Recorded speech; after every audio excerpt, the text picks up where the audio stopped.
I'm live right now. Yeah? Well, no, it just says today at 7:15 Oh, p.m. okay.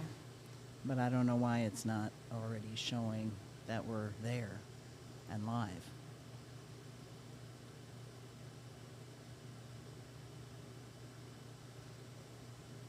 Okay, they said intermission at 8, and they'll text 20 minutes away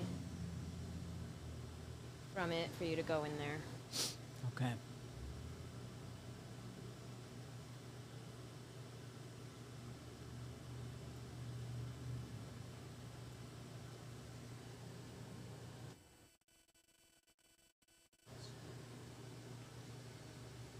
Well, I don't know why this doesn't show that I'm already live. Let's go see if we're on YouTube. And then we'll check that battery to see if it's going and we can Okay. switch out. We are live. Woohoo! Yeah.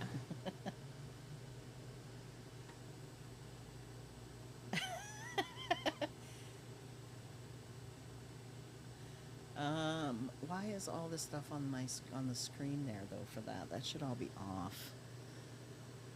Oh, the camera stuff. Yeah. And there's quite a bit of a delay too.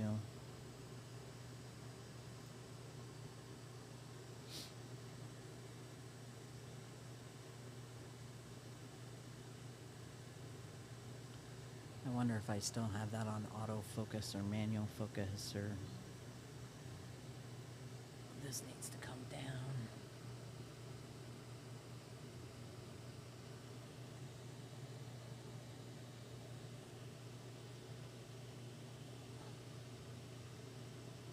Better.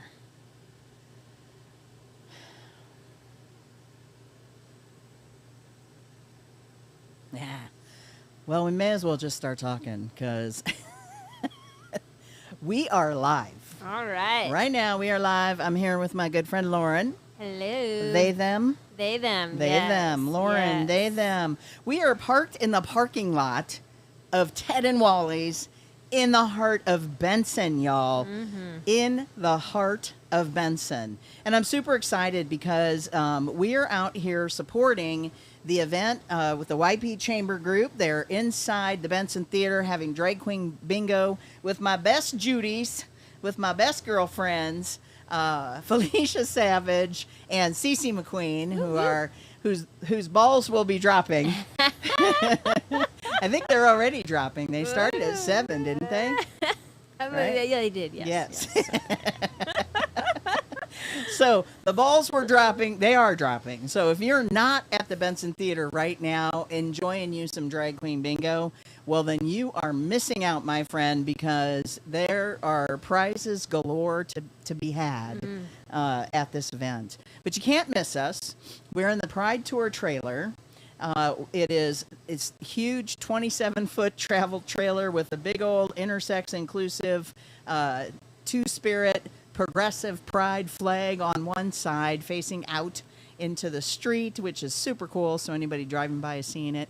We also have our Two-Spirit Nation banner up just to let folks know that we're representing, because, you know, I am part of the Two-Spirit Nation after all, being indigenous and all. Mm-hmm. Yeah, and so we're super excited. The fundraiser that's happening inside is an event that's being hosted by the YP group. What is the official name of their group?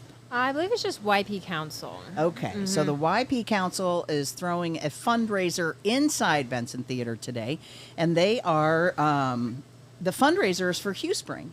If you are unfamiliar with Hugh Spring, I should actually get Hugh Spring on the show here at some point, but if you're unfamiliar with Hugh Spring, it is a mentoring organization, and I'm going to go ahead and pull up their website so that I can share a little bit with you about what Hugh Spring is doing.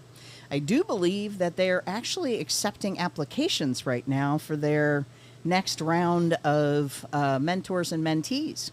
So Greater Omaha YPs, Drag Queen Bingo, tonight. Yeah, I'm at the Facebook page for Hugh Spring. They put that on their page, but I wanted to let you know a little bit more about Hugh Spring, so I'm going to their website. It is a leadership program cultivating LGBTQ plus collective power in the Midlands. I do believe that they are accepting applications right now. So if you're someone, I hate to say that if they're not, so let me just go in here and check for sure. Their leadership program is really awesome. So it's a 7-month program led by national trainers and local experts. The Leadership Council members and MSHRC faculty work together to create a robust curriculum consisting of 5 half-day trainings, monthly scholar and mentor meetings. Looks like we got somebody outside. You should probably go out there and check that out. Yeah, all right. Yeah, see if they're out there to chat with us. They might be coming out from the event. I'll just keep sharing about Hugh Spring. So they're there to provide networking and skill building opportunities. So I was looking here. Applications are now open for the 2022-23 cohort of scholars and mentors. Applications are due August 15th, 2022. So if you go to their website, which is HueSpring, HUESPRING.org, you can find under leadership program, you can find their application for that. So that is super cool. And actually, I might even go and try to post that for you all to see as well, so that you can go and apply. It's a really awesome program. I know that this is going to be their 3rd cohort, I believe, going through, or their 2nd cohort. So let's see here. So I'm going to read some of their FAQs. So when can I apply to be a scholar or mentor? At any time. The application process for cohort 2 is now closed. See, so this is going to be their 3rd cohort. Sorry for my rented tongue this evening. The requirements to be a scholar is identifying within the LGBTQ plus community, being an early career professional, less than 3 years professional experience, or looking to move into a new professional field. Scholars must be able to meet with their mentor at minimum 1 time per month. Applicant must attend all 5 speaker workshops to be held in the Omaha metro area. If you want to be a mentor, so see their applications are open right now for mentors and for scholars. So if you want to be a mentor, you must identify within the LGBTQ plus community. Applicants should be at least a mid-career professional, 3 to 5 years of professional experience, and have demonstrated previous professional and personal leadership experience. Also must be able to meet with scholars minimum of 1 time per month. So they are partnered with the MSHRC, which is the Midlands Sexual Health and Research Collaborative. It's a multidisciplinary group housed in the School of Health and Kinesthesiology at the University of Nebraska of Omaha. MSHRC's mission is to conduct innovative research, provide evidence-based education, mentor students and sexual health professionals, and engage the community in initiative to support sexual health and well-being. So did we have us a little, somebody just asking questions, or what do we have? Yes, so we had Maria out there. They are Indigenous, and they raise their kids awareness of Two-Spirit. Oh, awesome. They are here, though, to eat at the New Orleans truck, and I said if your bellies are full and you feel like coming in to talk, you should come chat with us. Sweet. Yeah, Yeah.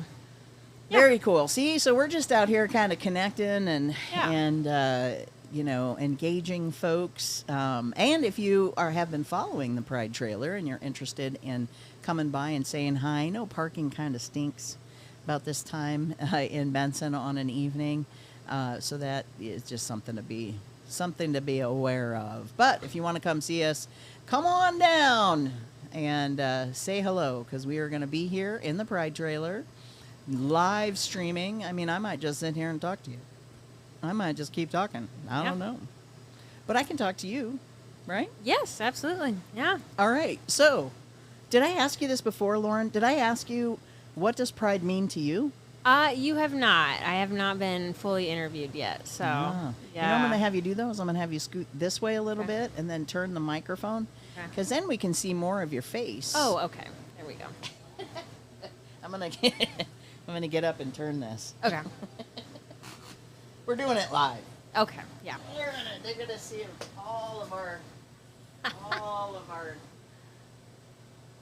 mess ups. What do they call it? Warts and all. Is that what they say? Yeah. Sure. Something like that. Mhm. Let me just get this.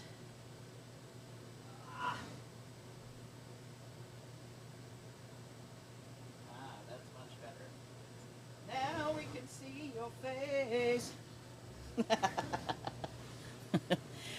Whew-wee, I tell you. One thing I will say is that the folks that do come step in the trailer, it's nice and cool in here right now. Yes, that is true. It was not so cool in here earlier. Yes. Yes. So, lesson learned, we should trailer at least an hour and a half, 2 hours, like before an event starts. Yeah. Probably 2 hours. Yeah. Connect everything. Yeah. Cool it down in here. Yeah. Mm-hmm. Mm-hmm. Yeah. Yeah. Because I'm not really giving myself enough time to set up. And when it's so hot, it's frustrating. Right. Yeah. So, Lauren, Yes. the question of the day. What does pride mean to you? All right. I will first just say that this is my first real Pride Month, celebrating as an out and open genderqueer, gender nonconforming person. So I would say I'm still maybe kind of developing that, an answer to that. I think for me, though, it has just allowed me to connect more with queer people here in the community and kind of help me find my space and my belonging. And yeah, it's been just nice to see the energy that's built around it. And I guess I would just hope and would want that energy just kind of can stay throughout the year.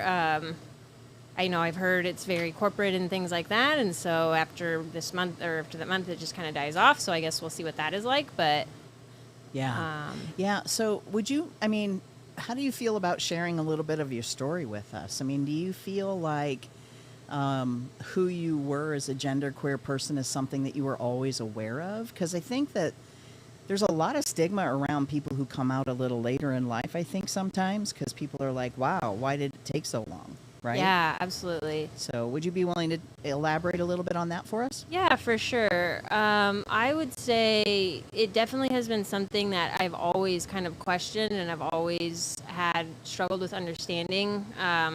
Remember moving to Omaha in particular, I don't know, boys would just attract to me and just say, oh, you're so beautiful, I want to be with you. And I would remember going home and just staring at myself in the mirror for hours, just trying to look and find like what about me is attractive, what about me made that person see that or feel that and want to say that. And I would just look and just see blank, just nothing. I would just couldn't tell if I was a boy, couldn't tell if I was a girl. It was just like, I just don't understand how anybody can see beauty. And so I always kind of then struggled with that. I would have lots of moments, I guess, in the mirror doing things like that throughout my teens and things. And I would say, yeah, I mean, I was depressed a lot as a kid, struggle with that still today, but I found that it wasn't until I was doing some postings and things for Pride Month last year and I had a lot of things different queued up, and I started to get into finding videos on non-binary and gender non-conforming, genderqueer, and I think it was like a T-Mobile video or something like that, but I was just watching and listening to all the people just talk about what that means to them and what that feels for them, and it was the first time I'd ever really understood what that was and what those words were. And that was kind of what triggered me to think like, oh, wow, this feels very relatable, very understandable. And so me or you? I think that might be you. It is. All right. Keep going. But so I don't know. So then from there, it took several months to just kind of unpack that more and understand that more. There's yeah, there would be a lot of times where I'd get ready for work. I'd put something on that was maybe more less feminine, and I would stand again in the mirror, look at myself, and then honestly would just change because it just felt, for some reason, it felt like I would be viewed as wrong if I went out like that.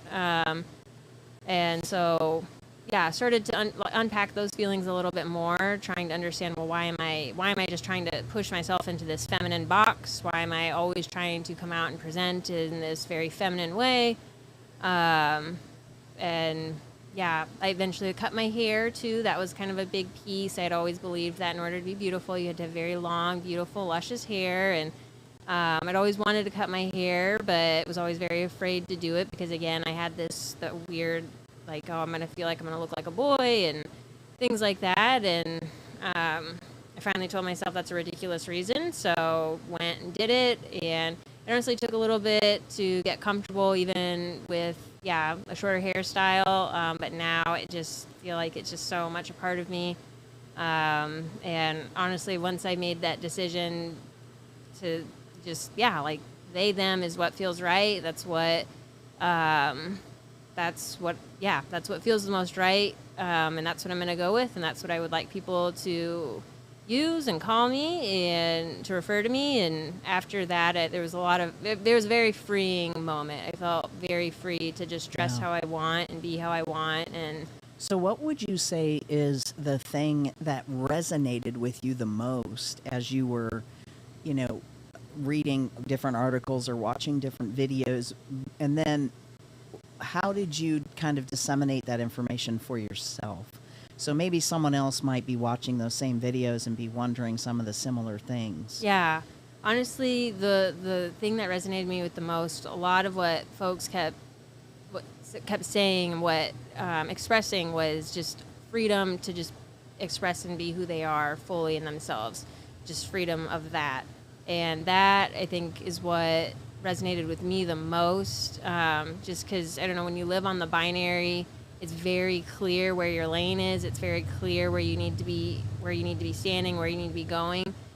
If you remove all of that, though, it truly just opens up your world to just anything. Anything can be yours. Anything you can present in any way, in any shape, and that was the biggest thing that resonated with me, is that there's just no more fear now. You don't have to worry about looking this way or presenting this way or talking this way or being this way.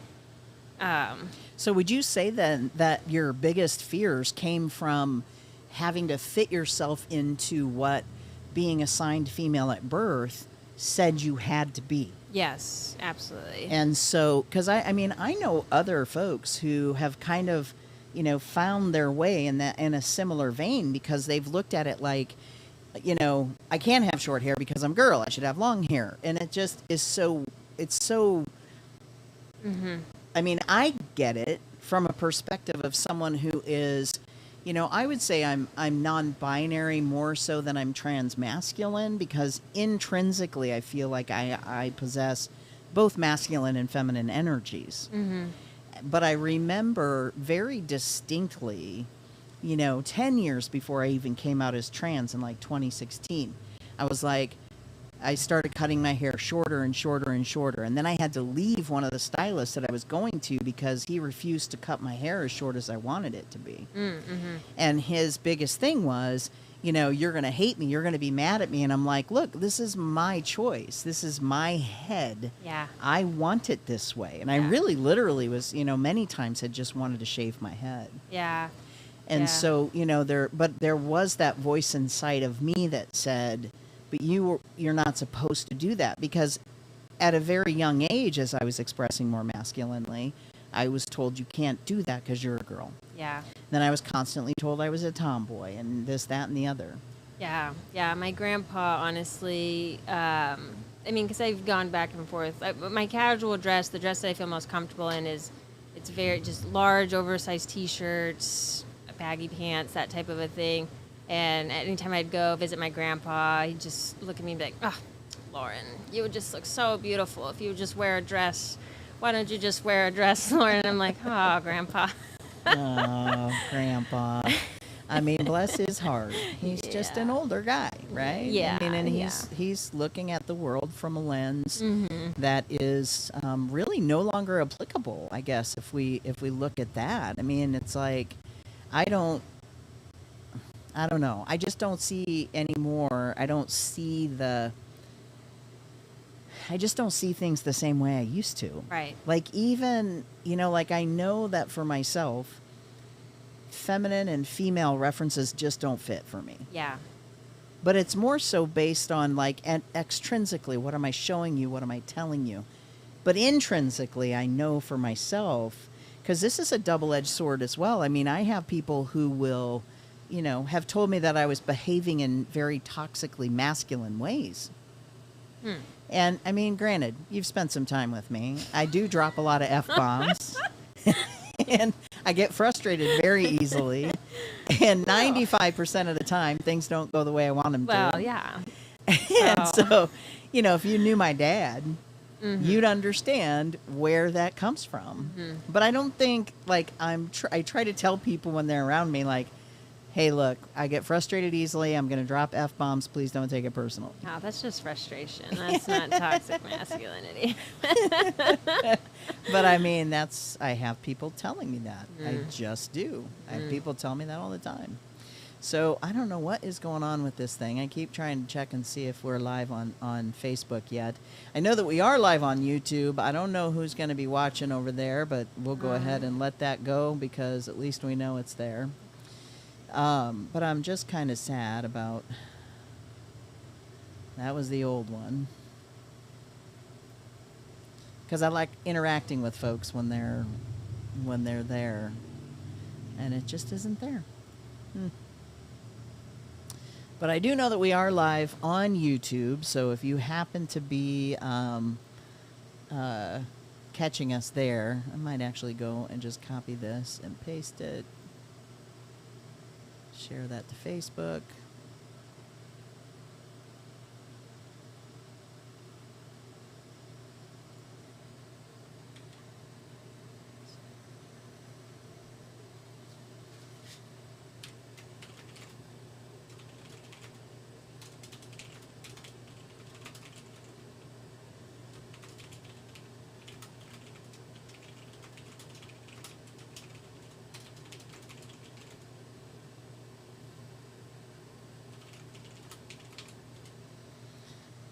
So I'll go ahead and post that there. I just don't have as big of an audience on YouTube. Somebody is watching though. Yay. We have one viewer. Where are my... Yeah, see, it doesn't look like the... Oh, it says it failed on there. That's why. Okay, now we are supposedly live on Facebook. Let's go take a look. For those of you who are just tuning in, my name is Eli Rigatuso. There we are. We are now live on Facebook. I am not quite sure what happened, but we are live at right outside the Benson Theater. My name is Eli Rigatuso. I am the founder and host of Speaking of Happy, co-host of Frankly Speaking, and we are outside Ted and Wally's in the Pride trailer. So we got the big, huge 27-foot Pride trailer out here, and we are talking to folks from the Drag Queen Bingo event about what Pride means to them. So if you aren't at Drag Queen Bingo, but you feel like coming on down and saying hello, please do. You might want to have someone drop you off because parking is at a premium here in the Benson area. But come on down because I am just asking one simple question. What does Pride mean to you? If you want to have a longer conversation with me, we can certainly have a longer conversation. My friend Lauren, who is here helping me, I'll let Lauren give you a wave. Wave. Hello. We had a little camera malfunction, so I've got 3 camera angles. One is just a USB camera, but it doesn't give me that lovely wide angle shot that I had before, so I do apologize for that. But you know what? I mean, we're still live. Yeah, it's we're still living. happening. We're Going. still doing the thing. Lauren has shared some really awesome stuff with us about their journey in finding themselves and coming out and celebrating their first Pride season. What would you say to any folks that might be tuning in, Lauren, who are questioning their own, not just gender identity, but maybe their sexual orientation as well? I would just say to let all the thoughts and all the feelings that are going through your mind, let them flow, let them be, allow them to be free, and allow yourself to follow wherever they take you. Yeah, don't be afraid to look into them. Don't be afraid to reach out to people, to ask questions about it. Don't keep yourself in a box. Don't keep them hidden away. Just let it be open and let it flow, and just see where it goes. Yeah, that's what I would say. Yes. And that is a beautiful way to describe it. And to not judge yourself. I think Yeah. that a lot of folks, get a little caught up in judging themselves because of, I mean, come on. There's a lot of religious institutions that are painting us out as being, what's the word I'm looking for? I feel like I know, but I don't want to say if I'm wrong. Well, you know what? You may actually just, trigger a thought in my own head that has me remember the word I was looking for. I mean, they just paint us out as being bad people. Yeah. Right? Yeah. They talk about the community as being pedophiles. That we're Yeah. grooming the young and Yeah. that we're trying to, ruin America with all of this, gay and trans stuff. Yeah. And, the truth of the matter is look, I have been told almost my entire life that I have some sort of gay agenda and that I'm part of this agenda that this LGBTQ plus community, my community, has. The only agenda that I've ever had is to be happy. Yeah. The only agenda that I've ever had is to be myself authentically and truly, so that I didn't have to worry about what I said to people, and I didn't have to worry about whether or not people could really see me for me. It's taken me a while to peel back those layers and truly get to, the root of who I am. And, I'm not really liking myself a whole lot lately, I'll be honest with you, because I feel like a curmudgeon. I'm having a lot of difficulty with kind of, going out and being out in the world. I was chatting with Lauren about that a little earlier. But we're here, and we're speaking of happy, so I'm going to keep it happy for y'all. But I'm here. Nikki says, thoughts and feelings are valid. Yes, Nikki, thank you so much. I appreciate you watching. You always tune in. Hey, and you know what, Nikki, I actually need you to be on the show this coming Tuesday because I need to talk to the Heartland Pride folks because Pride is next weekend. Woohoo! Woohoo! Yes. So, anyway. So for those of you who are just tuning in, it took us a second to get the live stream up and working on the Facebook end of things. And I'm actually just going to keep the live stream up. So when I walk out of the trailer, because I'm going to go over to the theater and give a little announcement to the folks that are over there, and I might even grab some food from the New Orleans, Tasty New Orleans inside Ted and Wally's because I'm hungry. Yeah. And, but anyway, we're outside of the Benson Theater. We're actually in the Ted and Wally's parking lot. And we are here today because of Drag Queen Bingo, which is happening inside the building over at the Benson Theater. And they are calling bingo right now. They're going to be taking a break, I think, here at about 8 o'clock. So if you're not here yet, they are going to be going, I believe, until 9 o'clock. And I can look that up to verify for sure. But it's a fundraiser. The Chamber's YP Council is hosting this fundraiser tonight for HughSpring. And so they're raising money for HughSpring. If you're wondering what HughSpring is, if you haven't heard of HughSpring, it is they are set up to cultivate our LGBTQ plus community by having scholars and mentors and matching these folks together.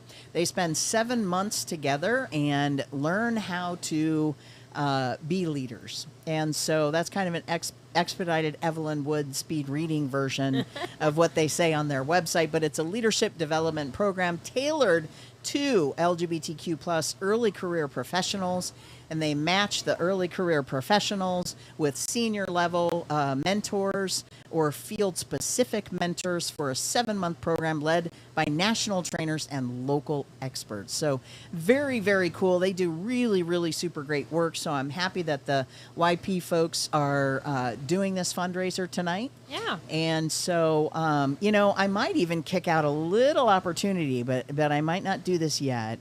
I do have a Google phone number, and I can plug my phone into this board. Okay. So I may just put it out there for folks who are watching. If you wanted to call in, you could call and possibly answer the question, what does pride mean to you? So I'm just tossing that out there. I don't know if I'm actually going to do that, but we shall see. So Lauren, back to you. Yeah. You thought you were off the hook. Yeah. You may just become my sidekick. All right. That's fine. Yeah, this is fun. We just go set up in various places and just talk to each other. Why not? Yeah, We're just going to go and randomly park the trailer somewhere, and then I'm going to ask Lauren all the deep questions about what's happening in her life. So, Lauren, let me ask you this. What's been the most difficult part of your coming to the realization of yourself being genderqueer? I think the most difficult part has been, I think the most difficult part, honestly, has been coming out to all the people that I maybe need to come out to. Honestly, it hasn't been a big thing. I haven't really informed a whole lot of people. I've just kind of low-key changed pronouns, an email signature and just on my Instagram. So I honestly have had trouble, I guess, telling more people about it. If there's questions or things like that, I just don't know if I have the energy to go through all of it and explain all of it, and I don't know if I want to either. And so I guess that's kind of been where I'm at with that, yeah. Yeah, and I would say this. It's really not your place to have to educate everyone. Mm-hmm. But what I usually tell folks is find 1, 2, or 3 really good links or resources, and then just send them those. Okay. And say, hey, read this, and if you have additional questions, you can certainly, connect with me and ask. Mm-hmm. But I don't, just like you don't really need to explain yourself to me, I don't need to really explain myself to you. Now, I want you to understand, why I started Speaking of Happy was I want folks to understand and get information that's actually going to be affirming of the community. Mm-hmm. I don't believe it's everybody's place to have to educate people. Yeah. But I choose that because I would rather that people had the right information. Right, yeah.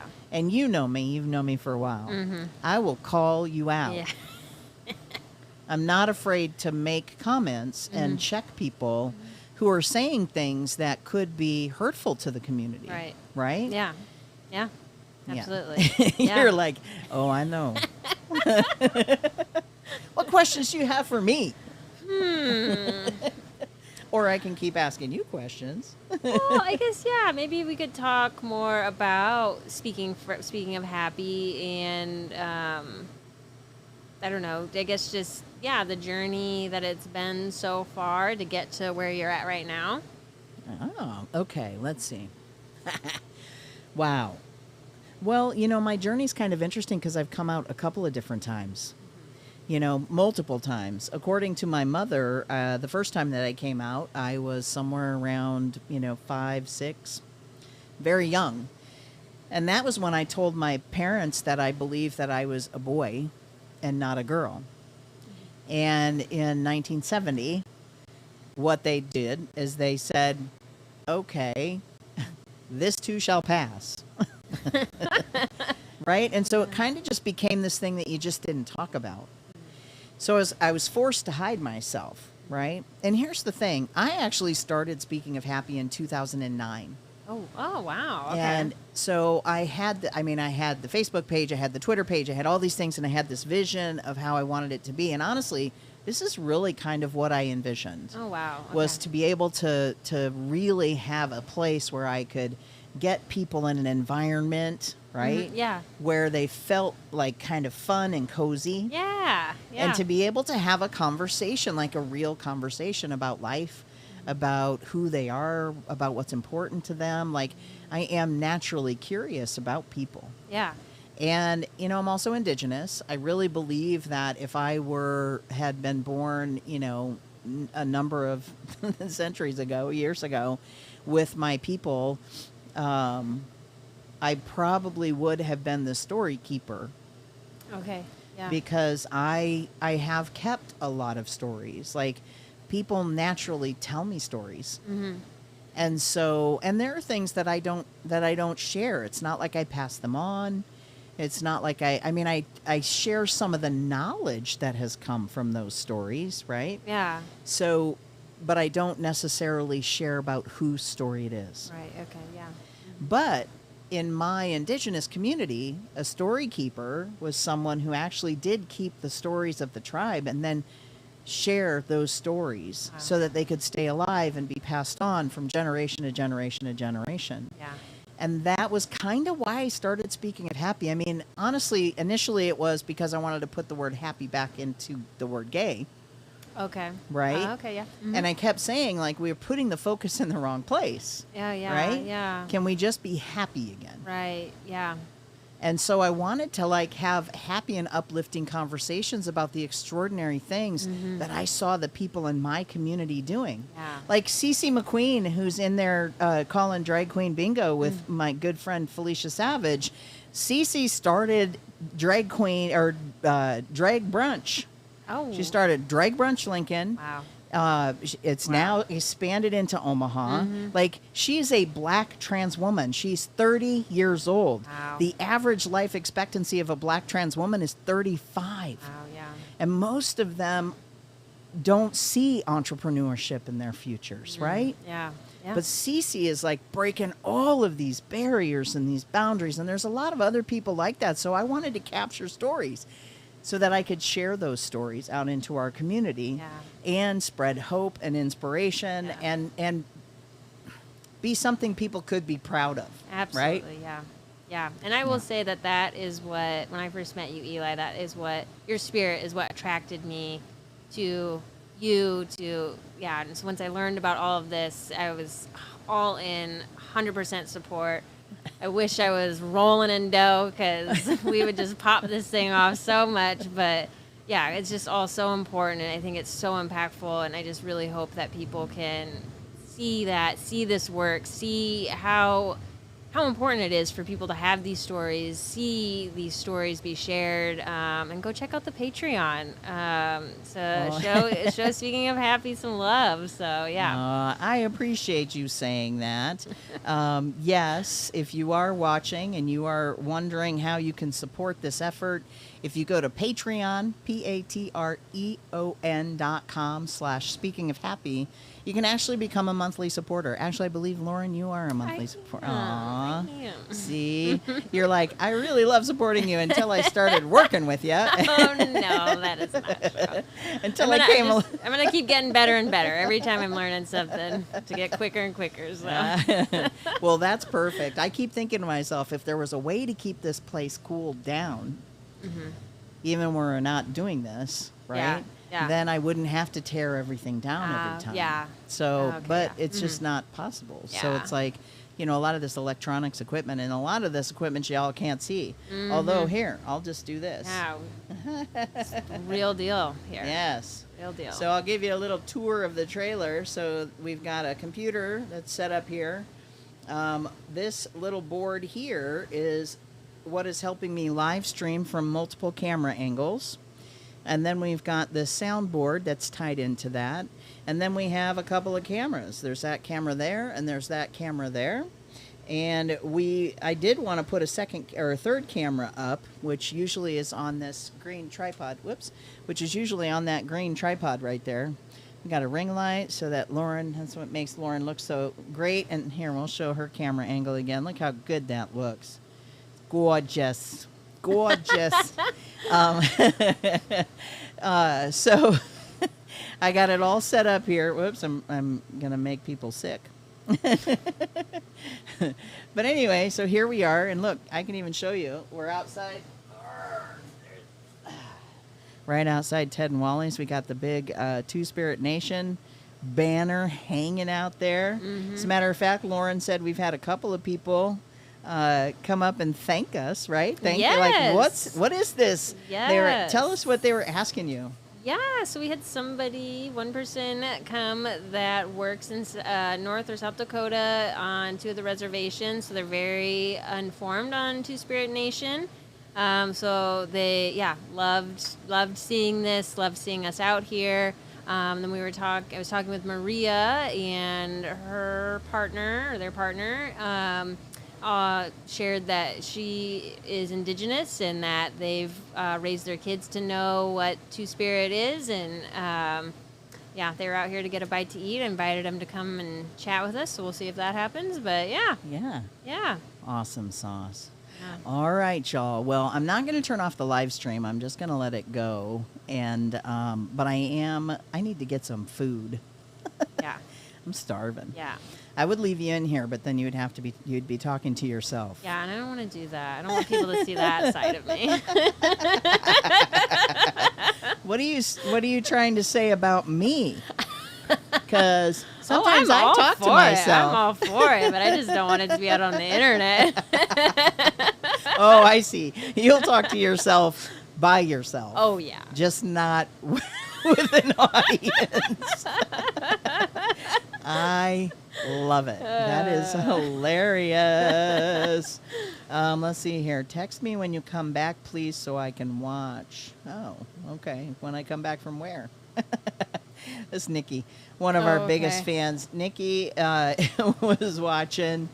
I see. Text me when I come back on the live stream. I'm going to keep the live stream up, Nikki, so...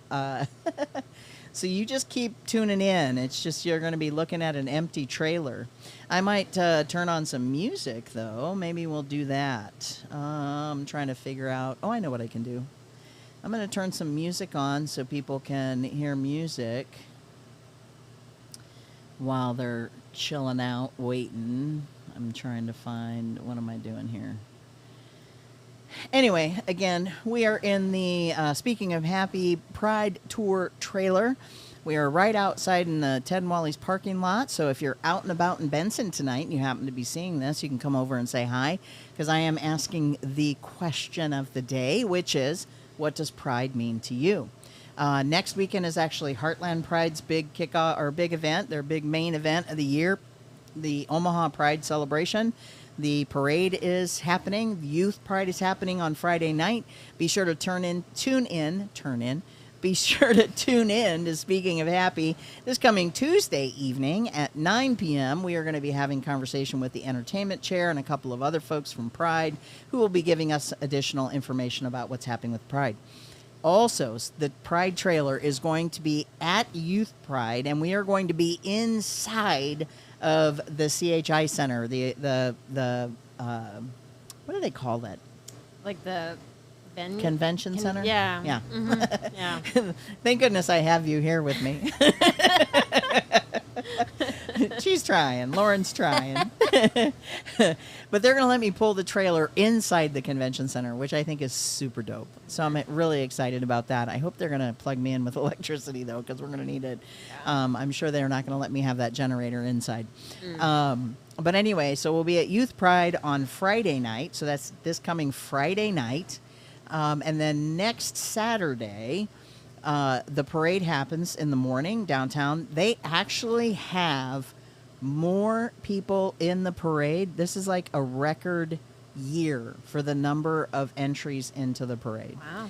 And yes, the trailer is also going to be in the parade. So we will see you there for the parade. I actually ordered a big banner to put on the other side so that the flag is duplicated on the other side. Perfect. I may need your help this week. Come over and figure out how to get it like mounted on that side. Yeah. I'm not quite sure yet how I'm going to do that. Okay. Yeah. But anyway, so I got a big vinyl banner that I'm going to put on the other side, much cheaper than the wrap on that side. But at least, well, it's there and it'll be up there. And then the festival that's happening, the trailer will be back at the CHI Convention Center downtown in Omaha, and we will be live streaming from the festival. Maybe have some conversations with some of the vendors that'll be there, which will be kind of cool. And then that's it. I mean, that'll be the end of the Pride Tour this year, which I'm excited about. Yeah. I'm gonna see if I can't kick it up a notch for next year. We'll see. Oh, actually, it's not the end of the tour. I forgot. I'm gonna be in Norfolk September 9th. Oh, okay. Yes. Oh, nice, So nice. hey, look at your calendar and see. Okay. You could come with me maybe. Yeah. So anyway, again, we are outside of Ted and Wally's in Benson. The drag queen bingo is happening over in the Benson Theater, and that is going on right now. They're going to be taking a break at 8:00, but then they're going to get back to calling numbers just after that. So super excited about that. But anyway, I'm going to turn the volume down. Oh, that's right. I was looking for music. Short attention span theater. I'm going to play some music for y'all. I just have to find my thing for Speaking of Happy. I got a 15-minute countdown song music. I'll just play that. If I can find it, but I can't find it.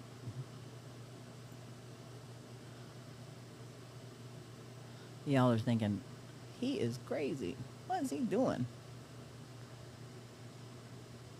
I can't find any of my things.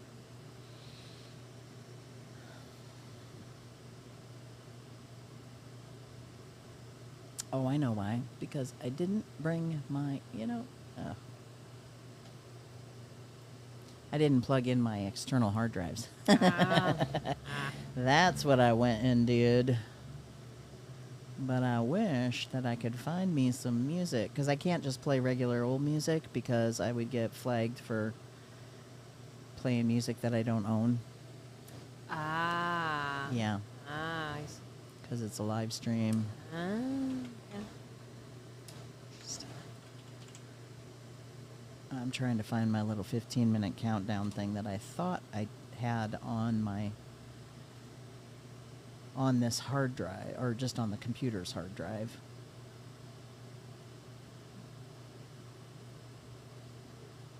But I don't think I do. Oh, there it is. Okay.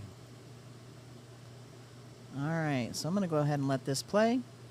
Now, I'm going to leave the live stream up, so anybody who happens to be tuning in, we're going to be right back. Oh, look at that. They said they have 200 vendors. Wow. Wow. Nikki, thank you for that information. Nikki said Nikki is one of the board members, I believe, secretary, actually serving 2 different board positions. So if you're curious or want to get involved with Heartland Pride, you can certainly go to their website and submit to be a member of the board, because they can always use some help there. So 200 vendors. Wowza. That is a lot of peoples. Nice. So anyway, all right.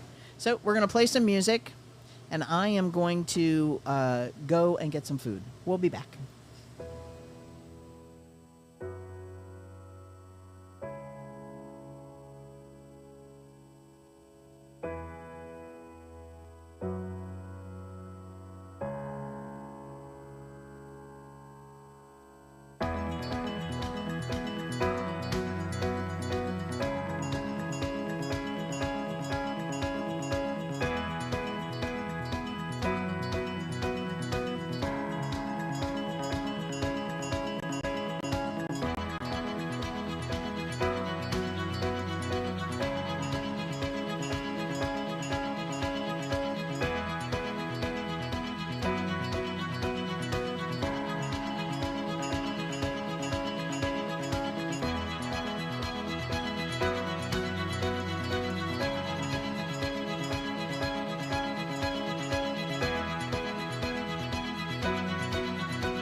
right, all right, all right. We are back in the trailer.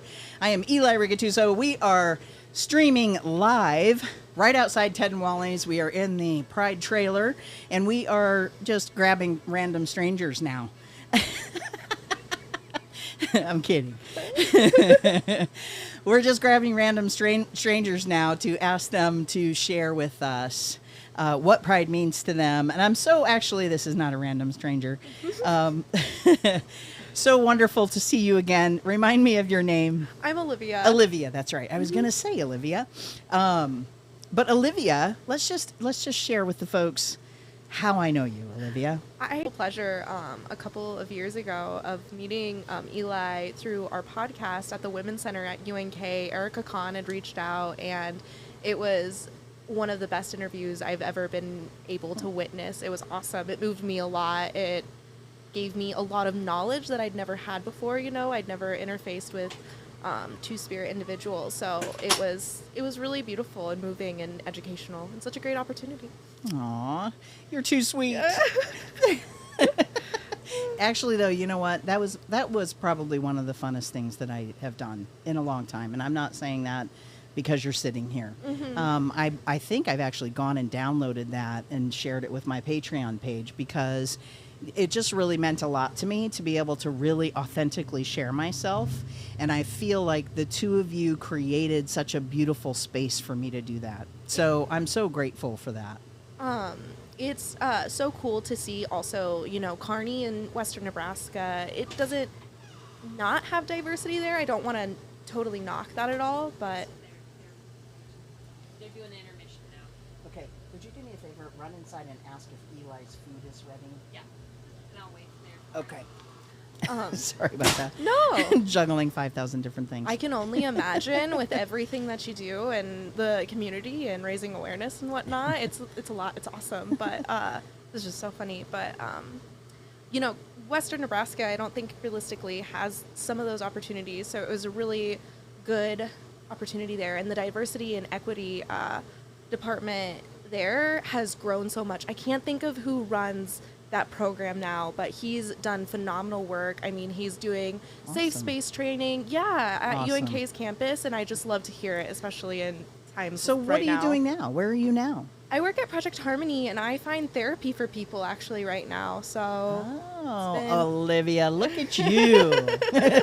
it's a crazy time. I worked at Planned Parenthood for a little bit and did some abortion education, and I'm so humbled to have had that opportunity, and then now to work at Project Harmony and, you know, start bridging a gap and healing some generational trauma for some families has been awesome. It's been really humbling. It's really hard right now, I think, but it's got to be hard right now so that it can be easier and better in the future, and that's my hope. If we keep advocating and doing the work that we need to do to continue to get the message out, continue to combat some of this really horrible rhetoric that we're having to deal with now. I mean, you know, it's like for as far as we've come, I mean, I'm 57 years old. I just turned 57 on June 25th. Happy late birthday. Thank you. And I come from a time when, like, you couldn't talk about yourself, right? And you couldn't share about what was really going on with you. And it was really difficult to be out to your family, especially here, even in Omaha, Nebraska. You know, so for all the ways in which we've come forward, there's so many other ways that I feel like now we're just rolling back, and it has an awful lot to do with people being disengaged from politics and you know, we need to be more engaged civically. But anyway, this is not about having a conversation about politics, right? No. Human rights shouldn't be political. I don't know Right. how to discuss that. I don't know, I guess. Well, and a person, you know, people who have a uterus and a vagina, right, shouldn't have any less rights. We should be able to get the care that we need that works for us. And so, you know, I mean, I could actually, and maybe we'll do this. Maybe I'll have you on a podcast sometime in the future, and we can have a really elaborate conversation about this whole thing. I would love nothing more than to do that. Wow, that is Okay. That is so humbling. Yeah. You know what? So, Olivia, you're going to have to give me your contact information so we can absolutely do that. But I'm going to ask you the question of the day. Are you ready? Because I know you have things you need to do, so I don't want to keep you here forever. Great. You got your significant other over there who's being incredibly patient and wonderful. Yeah. But I'm going to ask you the question of the day. Are you ready? Mm-hmm. What does pride mean to you? Pride means large moment of gratefulness to people of color and trans individuals and intersex individuals. So many people who did so much and fought so hard so that I'm able to hold my girlfriend's hand out in public, you know.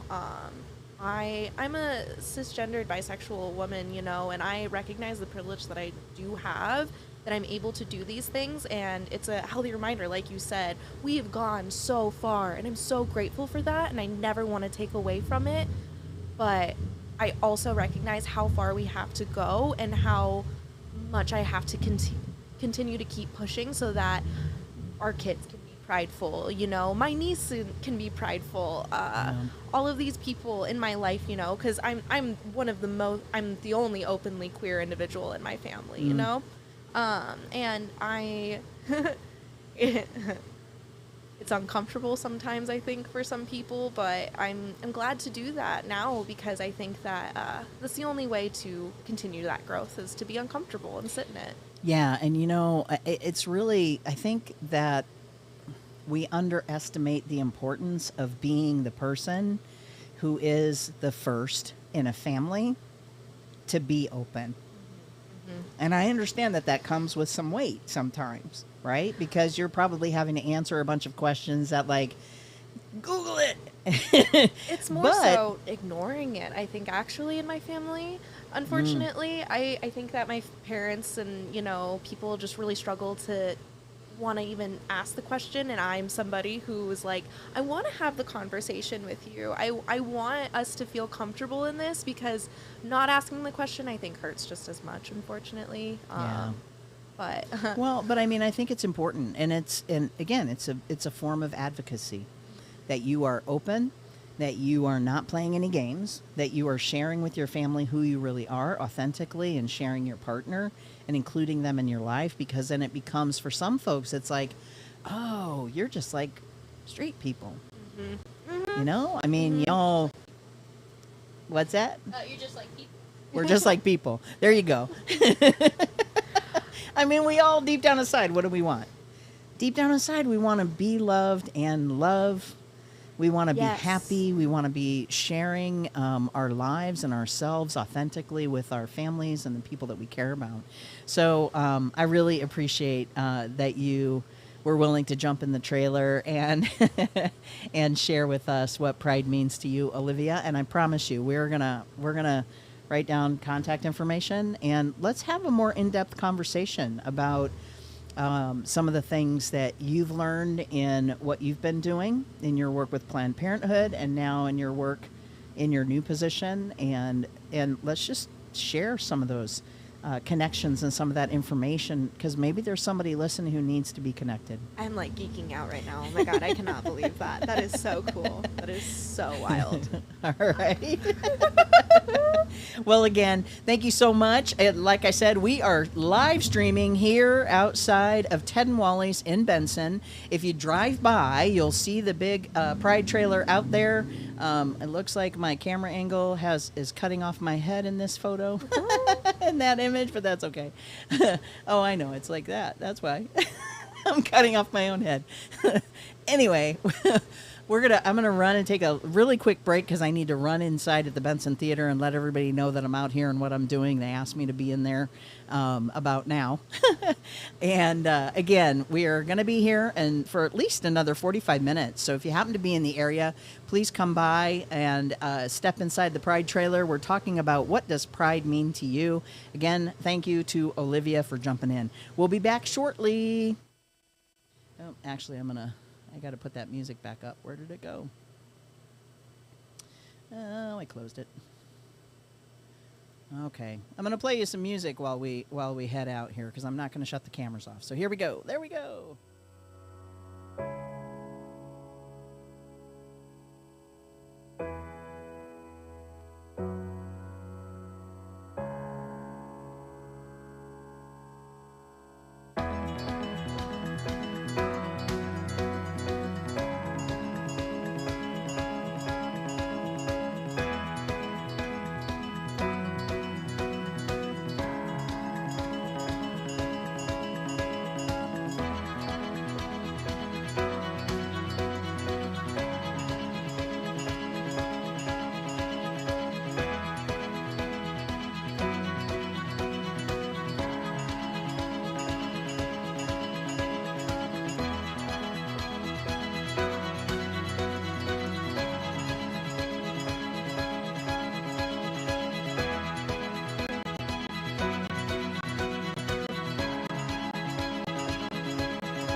Speaking of Happy presents Frankly Speaking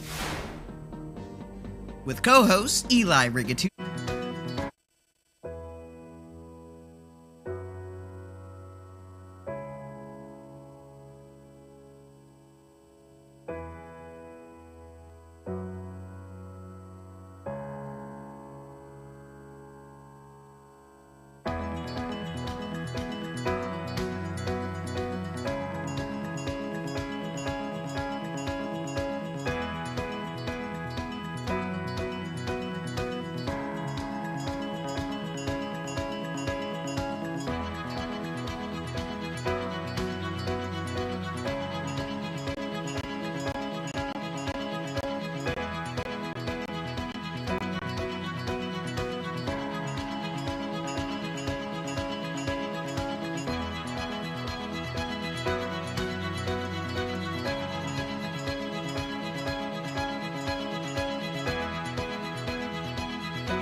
Hello. All right, so I just thought I'd come on here and say hello. I know some of you might be watching online and wondering what the heck is going on with Eli right now. As you can see me eating my food and hanging out in the trailer. I didn't want to turn off the live stream, so I just kind of kept it going. We are live streaming from Ted and Wally's parking lot. We are in the Pride trailer. Speaking of Happy Pride trailer, can't miss us. If you're in the area, please feel free to stop on by and say hello. We are going to be here tonight until about 9:30, I think. We're going to start tearing down about 9:30 because we have a couple folks coming over from the Drag Queen Bingo event that's happening at the Benson Theater tonight. So very cool event. I'm going to pull that back up so I can talk to you a little bit about what's going on. Not that you could go to the event now, but it's already in process. So it might not be as fun to go. But the Greater Omaha Chamber of Young Professionals is hosting Drag Queen Bingo over at the Benson Theater, and their featured nonprofit is Hugh Spring. So very cool, because 70% of each ticket sold is going to go to Hugh Spring to help them with their work that they're doing. They are a leadership program, and it is developed to and tailored to LGBTQ plus early career professionals. Scholars are matched with senior-level, field-specific mentors for a 7-month program led by national trainers and local experts. Leadership Council members and the MSHRC faculty work together to create a robust curriculum consisting of 5 half-day trainings, monthly scholarship and mentor meetings, and many networks, much networking and skills-building opportunities. So they are currently accepting applications for their third cohort. The second cohort, I don't know why I have so much trouble with that word. The second cohort has already ended, so they've finished their work. But if you go to their website, HueSpring, HueSpring.org/leadership, and then scroll down to apply, you can actually apply for the 2022-23 cohort of scholars and mentors. So they're accepting both. So if you're someone who is looking for a mentor, you can apply to be in that cohort. The applications are due before or by August 15th of 2022, so there's still plenty of time to apply. Or if you want to be a mentor, you can actually also apply to be a mentor in that program. So really a wonderful organization. If you go to their website, there's lots of really great resources listed there. They've got social media pages that you can go and like and follow and be a part of. They have health resources, mental health, reproductive health, and physical health. There's also some LGBTQ plus fact sheets out there on non-discrimination and some other topics. So go and check out their website. Very cool. Yeah. Is there a fire truck out there? Yeah. I wonder where they're going. Danger. There's a fire truck driving by. I could hear that. I don't know if y'all could hear it who's listening or not. I've still got I'll be right back. Lauren, my co-host for the evening, is going to go out and check and see what's going on out there. I hope everything's okay over at the bingo event. But anyway, so I'm Eli Rigatuso of Speaking of Happy, and I'm out here in the trailer just talking to folks about what Pride means to them. So if you are a community member and you feel like stopping by and saying hello, please do. I actually interviewed somebody who popped over and said hello that I met a number of years back when I went to the University of Nebraska at Kearney and was interviewed for a podcast there. That was a fun little quick meeting with Olivia, who was kind enough to stop and ask if I was who I am. So that's really pretty exciting. But anyway, I'm also really excited because the next leg of the Pride Tour is actually going to be at Heartland Pride. So if you are watching, I'm going to go ahead and share a little bit about what's going on for Heartland Pride next weekend. So the Heartland Youth Pride is happening on July 15th from 6 to 10 p.m. Youth Pride is an event that will take place on that Friday at the CHI Health Center. This event is free. So if you have someone who is it's geared toward 18 and under, so the crowd is skews a lot younger. Anybody is actually welcome to be at that event, but it does skew to a younger audience. So there is a lot of fun stuff happening here. Let's see here. I'm just kind of gleaning their website here to see if they had anything listed for sponsors, but they don't. I am actually going to have some folks from Heartland Pride on Tuesday's episode of Speaking of Happy. If you're unfamiliar with Speaking of Happy, it airs every other Tuesday evening at 9 p.m. It is live streamed on StreamYard, but I do stream out to Facebook, YouTube. Sometimes I stream out to LinkedIn, sometimes Twitch. And I interview folks who are part of local organizations and the work that they're doing. So I'm going to have the Heartland Pride folks this coming Tuesday at 9 o'clock on the show with me. So Heartland Pride Parade. The parade is happening on Saturday, July 16th. Starts at 10 a.m. The start of the parade is 15th and Harney and going down to 11th Street. So right down Harney Street, and then it takes a right on 11th, goes to Howard, and then takes a left at 14th Street and ends off the corner of 14th and Leavenworth, kind of in that area. So really, you could set up anywhere along that path. And actually, I'm just going to go ahead and show you all. I think this should show you. But that is the route for the parade that's happening this weekend. So that's kind of a fun little route there. So put this back up here. Kind of excited because I got all my camera angles working for me today. I've had some trouble setting those things up. Another thing that I'd like to let you know, if you do happen to be watching and you own a business here in Omaha and you want to have the Pride trailer out to your business, please go ahead and reach out to me. You can actually give me a call at 402-630-8375, and I would be more than happy to bring the trailer out for a small fee, of course, because it takes something to set everything up, but interview your folks, around what Pride pride means to them. It's a great way to show your support for the LGBTQ plus community.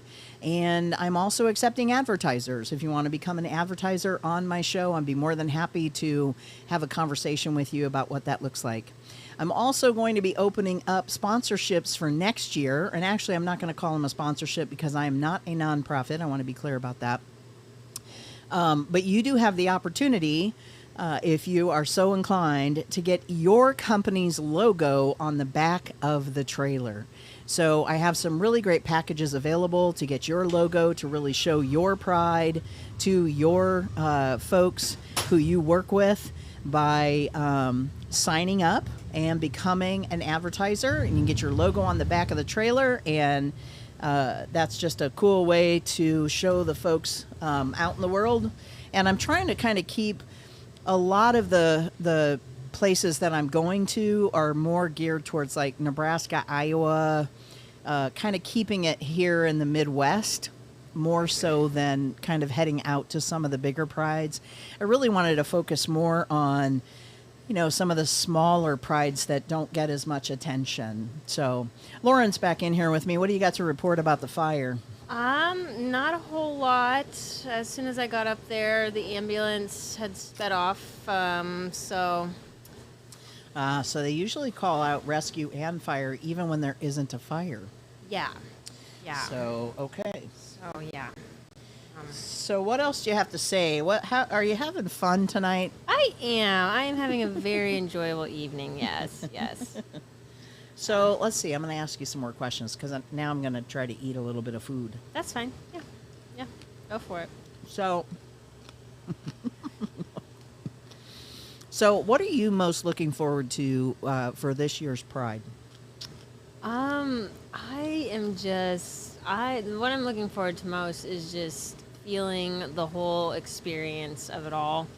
I went to my first drag show maybe a month ago, and I was just blown away with all the feeling and emotion, getting to watch that show.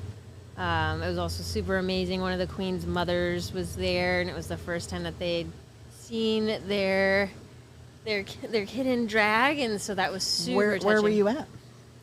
I don't think this is. It's not Banana Joe's. I think that was the older place, or it's by the Durham, by KETV. Flicks. Yes. Oh my gosh. I'm terrible.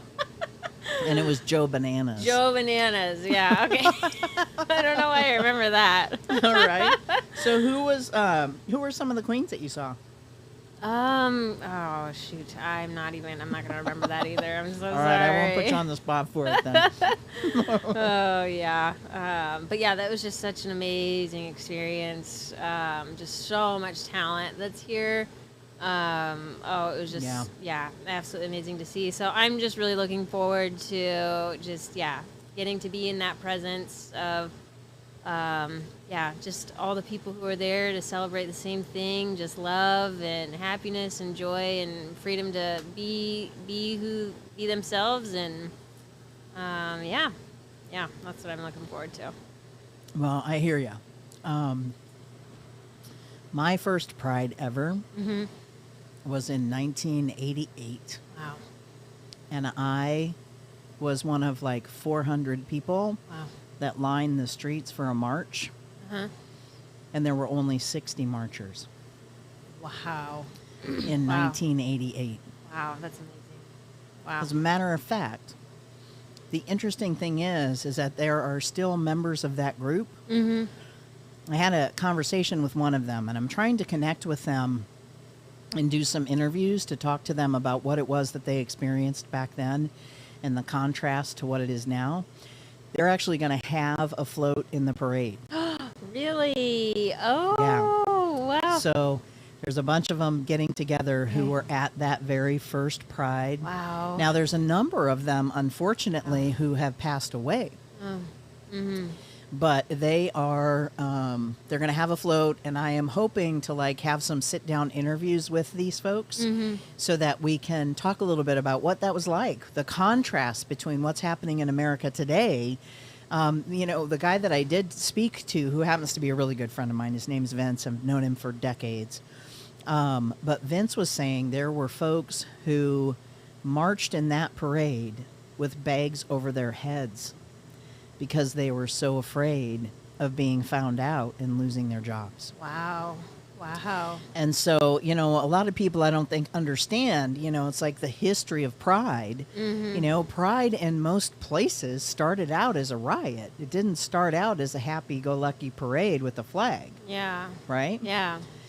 And so I think it's just important to be knowledgeable of that history. But I think the essence of what you're sharing about what it's like to experience your first Pride, Yeah. right? Yeah. Just the joy that you feel and being able to be yourself or be in a room with other like-minded individuals. Yeah. It really is a beautiful thing. Yeah. And I think that for me, that's always kind of what Pride has meant. Oh, yeah. I've had peaks and valleys even with my own family members and how they've treated me around my multiple coming outs, so to speak.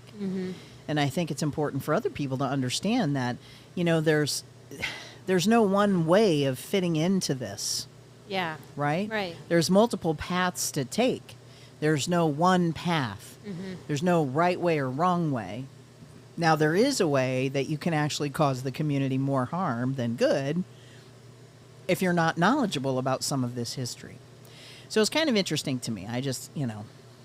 random information you didn't know you needed to have. Well, no, I love history and I love learning from people who, have experienced and can see that progression and change because, it's really special for me to hear stories like that. So I really appreciate you sharing that with me. Well, you're welcome. I appreciate you listening and engaging in the conversation. Yeah, with me. absolutely. Absolutely. It makes it, I think I would probably still talk to myself. Whether or not you were here, because I do talk to myself quite a bit. But it is nice to have someone here to talk to. Okay. Oh, it's too funny. I'm just such a nerd. Well, Drag Queen Bingo is still happening over at Benson Theater. We do have some folks who have said that they're going to come out and say hello to us in the Speaking of Happy Pride trailer. But you know what? I've kind of just gotten to the point where I'm just here for whoever happens to show up. Yeah. Yeah. And when they show up, it's fun. Mm-hmm.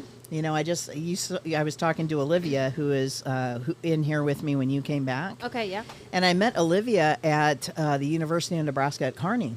Oh. Back in, I think it was like 2018 or 2019, one of those 2 years, seems like forever and a day ago. They invited me out to be on a podcast with their women's resource group because they wanted to talk more about what it is to be Two-Spirit. Okay. And she was so sweet. She's like, she goes, I just really loved that interview. She's like, I learned so much from you and what you had to share. So it just really meant a lot to have somebody awesome. show up and share their experience That's of awesome. me. Yeah. Yeah. So- Cool. So what else do you have for me, Lauren? I guess what's coming up? What's coming up next? Have we talked about that? We did. I just talked about okay. Pride, what's happening here in Omaha next weekend. So that's super cool. And then I will be at Norfolk's Pride in September. So if you happen to be in the Norfolk area, I don't know if it's Norfolk. I always get that wrong. But they had their very first ever Pride celebration. Yeah. And it was pretty huge. Yeah. They had a really amazing turnout. There was a lot of folks that came from surrounding areas to be there and feel that community. So very cool for that. And so I'm excited to be at their event in September. And then you know what? I'm not quite sure what I'm going to do after that, or where I'm going to go, or where I'm going to be. Might take a break. I was thinking about going down to Albuquerque. Ooh. Yeah, and spending a little bit of time in Albuquerque with my friend Bunny. She is an amazing trans woman who lives in Albuquerque, New Mexico, who's just done some really extraordinary things there. The Christmas before 2019, that year, I actually went to Albuquerque and spent a week down there over Christmas to help with her Christmas. She does this huge. They have their organization. There's a trans organization. It was one of the first trans organizations actually that had every year they did a Christmas meal. Oh, okay. And it was predominantly for the homeless folks because Bunny actually was at one time houseless. Okay. And so she had to give back to the community and to help those folks who were still experiencing houselessness and to be able to like help them celebrate a holiday. And so she starts fundraising for that like in November. Oh, wow. And she gets all kinds of donations. People send her money from all over the place to help with this event. And I was really just blown away at just what all they were doing and how many people showed up. Wow. And how much they were able to give. Like, they had hundreds of sleeping bags Oh, wow. that were donated Wow. that they were able to give out. Wow. And then other money, like she was going back to Walmart to buy things so that they could keep giving as they were running out of things. And she Wow. would just go on her phone and put a call out and say, folks, I need this or I need that. And they would send money and she would go get it and we would come back and give it to the person who needed it. So Yeah. just really a cool thing. So I was thinking about maybe heading down and spending some time there and, you know, when it's cold and gross here in Omaha. Yeah, that sounds really nice and Yeah. enjoyable. Yeah, so Yeah. she's going to look for a place for me to park my trailer. Okay. I'm gonna Nice, head down nice. there Yeah. and spend some time down there. Yeah. So, you know, who knows? Maybe I'll become a snowbird. Oh, yeah, you could. I mean, I already said I was Yeah. a crotchety old man already. I'm becoming kind of a grouchy old man in my older days. All right. Well, I'm going to play some more music, and we are going to take another quick break. And I'm actually probably going to turn a camera angle that isn't on me because I'm going to probably eat some food. But anyway, for those of you who are watching, thank you for tuning in. Looks like there might be... Oh, the guy from Hugh Spring is out there. Do you want to let him in? Yep, absolutely. Sweet. Very cool, very cool. We have a spokesperson from Hugh Spring. We'll bring them in here and have a conversation with them real quick. Very, very cool.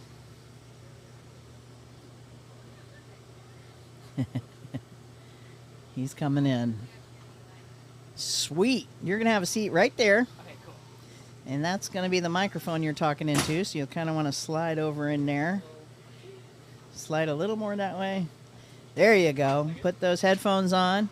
You might want to move that microphone so that it's right in your face there. And you should be able to hear yourself. Do you hear yourself? Hello. Yes. All right. Very cool. Yay. All right. So you're going to have to give us a little intro of who you are. And I know you're with Hugh Spring, so go ahead and give us that 2-minute elevator speech. Sure. So yes, I'm Braden Krull, and I work with Hugh Spring. My official title is Research Coordinator for the Midland Sexual Health Research Collaborative, which is kind of the group of people that helped create Hugh Spring back in 2018 or so. Our first cohort was back in 2019, so we're a fairly new company, new org. We just finished our second cohort just a couple of months ago, back in May, which I was a part of, and it was such an awesome experience for me just to be in an all-queer space and just have that overwhelming feeling of safety and just have that space to be open and vulnerable with my peers and just to learn a lot from a lot of really cool, powerful, like, queer voices in the Omaha area. But a little bit about Hugh Spring itself is it's a 7-month program. It's a leadership development program for LGBTQ people. We have 5 trainings within that 7-month period every other month, and we bring in facilitators from across the nation. So we brought in a couple people from New York last year, someone from LA, and even someone who was pretty high up in government in Maryland, just working on LGBTQ policy with the governor there. So that was pretty cool.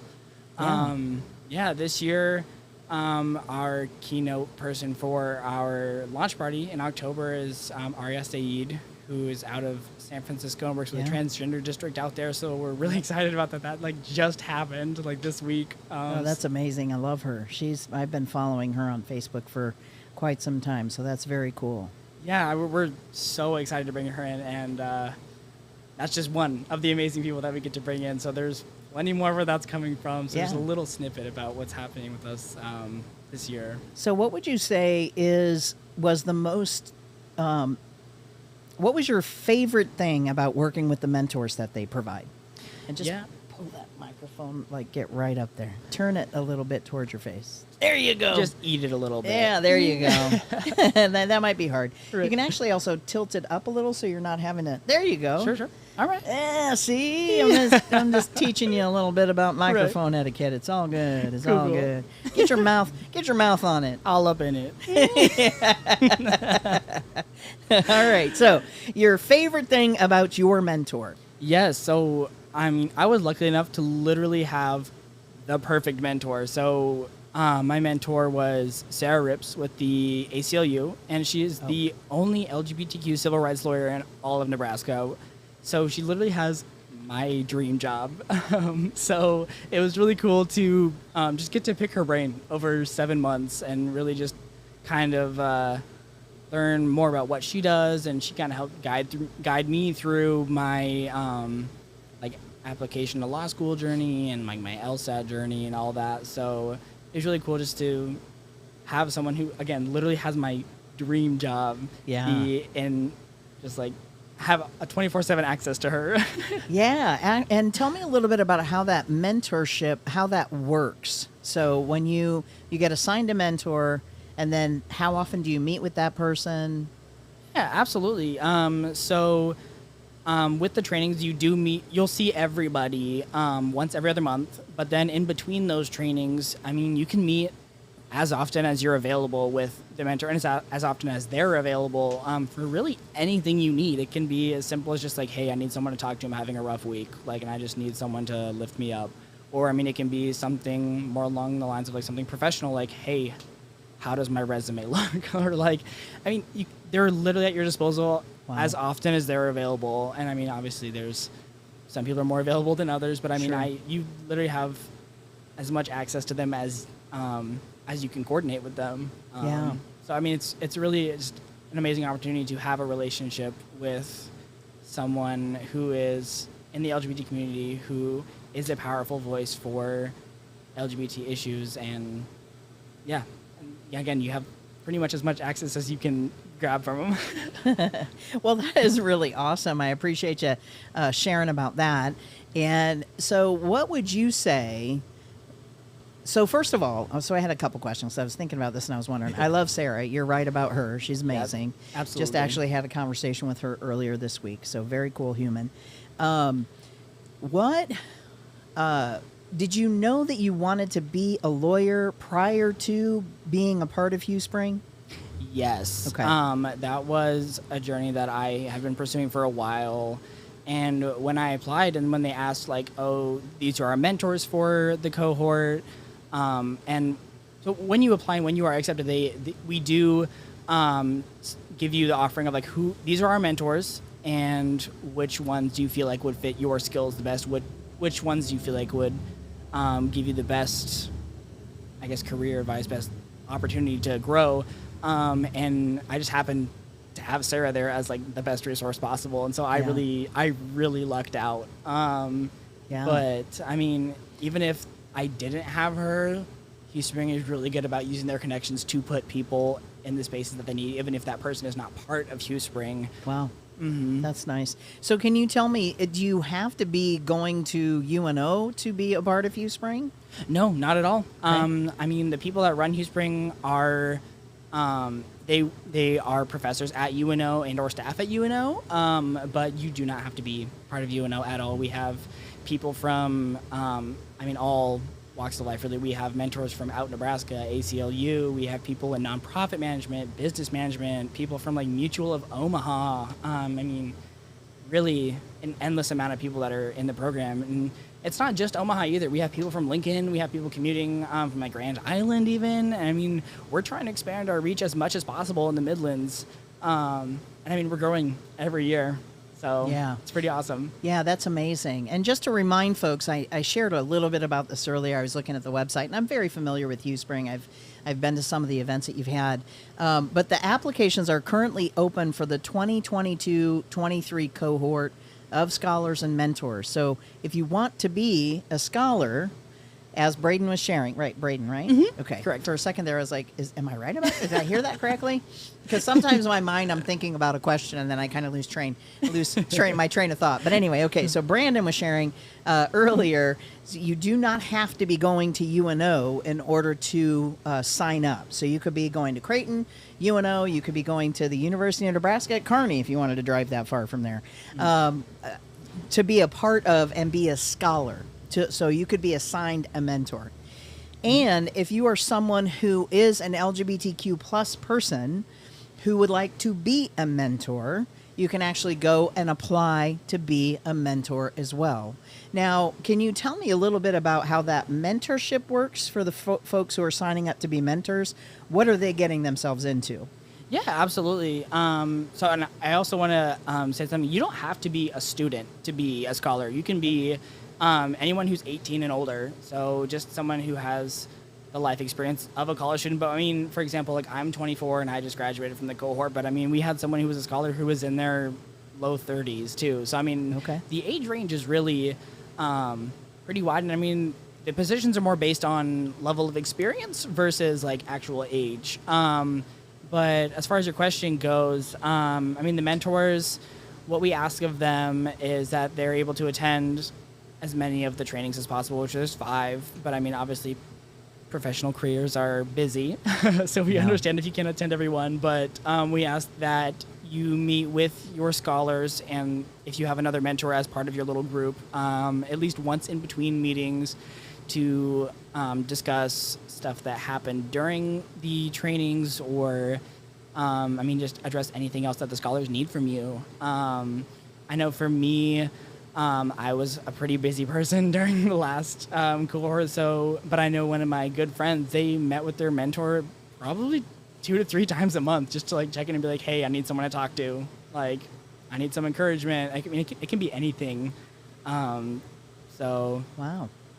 Yeah, I mean, and again, we do pay our mentors for their time because we know they're professionals, and we do appreciate the experience that they bring to the cohort. So we do offer an $1,000 stipend for our mentors at this time. Okay. So that's a really cool thing. Awesome. All right. Well, applications are out at hughspring.org/leadership. Just scroll down and there's a little HughSpring Slinky for those of you who remember what a Slinky is. And you can just click apply right there, and the application will open up in the next window for you, and you can follow through and fill out that application. Again, it is focused on LGBTQ plus folks, both as scholars and mentors. So this is, we want to cultivate leadership within our community. So within our LGBTQ plus community. So Brandon, thank you. Is there anything else that you want to share about HughSpring that I haven't asked?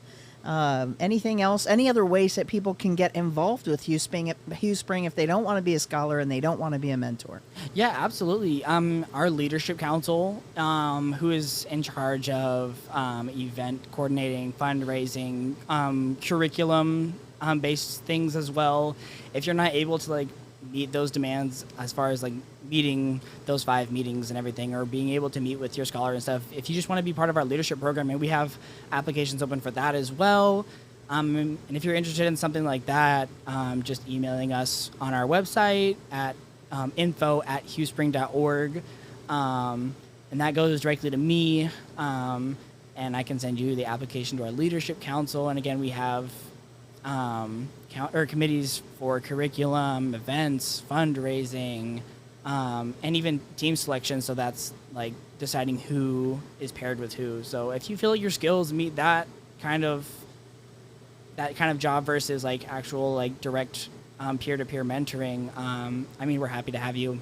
Is something there like that as well. Is there a board if folks wanted to actually serve on the board or in that capacity, or is it just? That is kind of what our leadership council is as well. I would say the board is more the core committee. But yeah, we call it the leadership council, but it's essentially a board of other LGBTQ professionals who may not be able to meet that mentor scholar relationship capacity for a cohort. Awesome. Well, Brandon, thank you so much for being willing to jump right on into the Speaking of Happy Pride trailer this evening and sharing more with us about what Hugh Spring is all about. Again, I'm Eli Rigattu, so I'm going to be here for a little bit longer. It's about 9:12. We're waiting for a few more folks to come over from the event that's happening at the Benson Theater, which is a fundraiser for Hugh Spring. The Chamber's YP Council is doing this fundraiser, and I went in there for a little bit. They looked like they were having one heck of a time over there playing bingo, winning prizes, and doing their thing. So I need to come over here and I need to turn off the audio on this because I'm going to play some music. We're going to continue the live stream, but you are not going to see anyone on camera because I am going to try to eat some of my dinner. So again, Brandon, thank you so much for being here. Folks, keep watching. We'll be back in just a few minutes.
All right, all right, all right. We're back. We're back. I'm so super excited because, of course, when I'm about ready to close things down. No, I'm kidding. I mean, literally, I could stay out here all night because Ted and Wally's is closing, I think, at 9 or 10 or something. Anyway, we were in the parking lot at Ted and Wally's, and I was basically just here to support the event that was happening at Benson Theater. So they're doing a drag queen bingo. And so they were like, hey, will you bring the Pride trailer? I'm like, absolutely. They're like, okay, cool, because we talked to Ted and Wally's. You can park in the parking lot. And I'm like, this big flag out, It caught my eye. facing the street, right? So kind of fun. And then they were going to send people out to just answer the question, what does Pride mean to you, right? But, of course, they're in there playing bingo and having fun with the drag queens. Who's going to come out here and talk to Eli? Well, you know who's going to come out? Percival. And actually, Percival wasn't in the event, but it's totally fine because you saw the flag, right? I did. I saw it and I went, oh my God, that's Eli's trailer. I gotta go say hi. I gotta go see what you're doing. Yes, that's what I'm doing. Percival, I love Percival. They are part of the LGBTQ plus Mayor's Advisory Council, right? Our advisory board.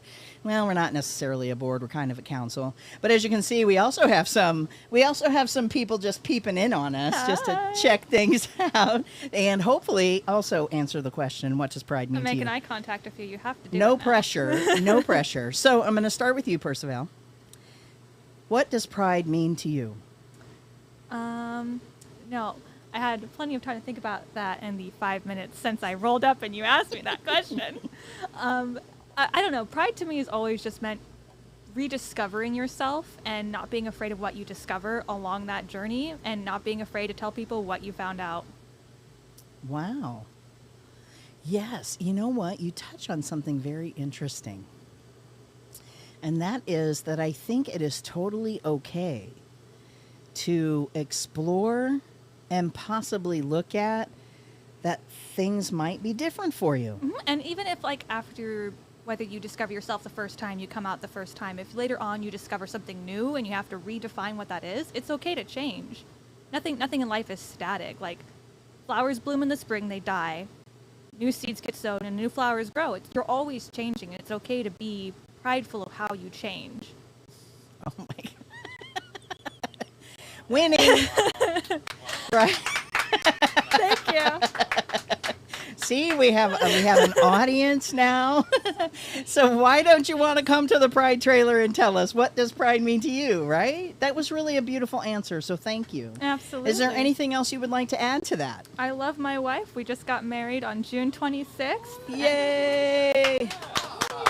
Congratulations. But no, I wanted to come say hi, and this is absolutely worth the time stepped out of my day to just say hi to one of my favorite people. Oh, thank you. I really appreciate that. Would you like to? No? No. Okay, it's totally fine. I always ask ahead of time. It's like, I don't want to ask anybody to be on camera that would be uncomfortable being on camera. So just know that it's always okay to say no. You can always come to the trailer and say hello and then refuse to decline answering my question. However, though, I'm gonna put one of these hot fellas standing behind me. Don't forget to take the headphones off. We're going to switch it up here, and we're going to put somebody else in the hot seat. Did you want to go? Okay, and you can sneak out. Now, you can stay in here if you want to listen to the answer and provide applause. Look at how carefully you lifted. Oh, I got to turn you. Are you on? Papa, me? Papa, can you find me in the night? And nobody asked for a Barbara moment, but I will bring that moment to you. But I love that about you. Unconsensually, I will bring you Barbara every time. I am consenting. To Barbara. I am. She will. Absolutely. I do have to say that she is one of my favorites. Really? Yeah. I appreciate that. I feel like she's kind of an underdog in this moment of having all of the EGOTs, all of the Grammys, all of the money. Yeah, Unappreciated. exactly. She did the damn thing. And she continues to do it for the community. So Yes. we do love Barbara. And she hasn't done some of the things that some of the other folks whose names shall not be mentioned. Say that. Right. Especially when it comes to the trans community. Mm-hmm. But you know what? For those who are watching, tell us a little bit about who you are and what you do. Sure. My name is Alexander Foreman. I work a little bit in farm accounting, and I also work a little bit in DEI and LGBTQIA2S+ workplace equality consulting, as do some of the great people in the community, like Eli. So we often cross paths, and we're also board members on Omaha for Us, LGBT Center, soon to hit the streets, Capital Fundraising. Give me your fucking money. Can I cuss on this? Well, let's see. We are Good on now. Facebook and we are on YouTube, and I think, yes. Okay. I think you can drop the F-bombs there. If we were on LinkedIn, there would be a big no. There would be a big deal. Yeah, they So- would have a little bit of a heart attack We over are that. in a capital drive because it's very important that we are able to support the community and find the funding to do so. Yeah. Sync funding is very hard to come by, especially in this time. So if you are benefiting from the community in any way, make sure to give back in a way that makes sense to you in whatever capacity. If that's volunteering with the center, if it's giving cold hard cash. Cold hard cash. Say Absolutely. Cold hard cash. that louder. I love your microphone awareness. It's actually turning me on a little bit. No, I'm just kidding. Not this ASMR You have channel. this very like soothing voice about you. Oh, I like that. Would this be your significant other who's This with is you? not. This is my Okay. sister Mark. Hello, Sister Mark. She is the Eliza to my Angelica. Oh. There's no Peggy. We're seeking Peggy. Currently seeking Peggy.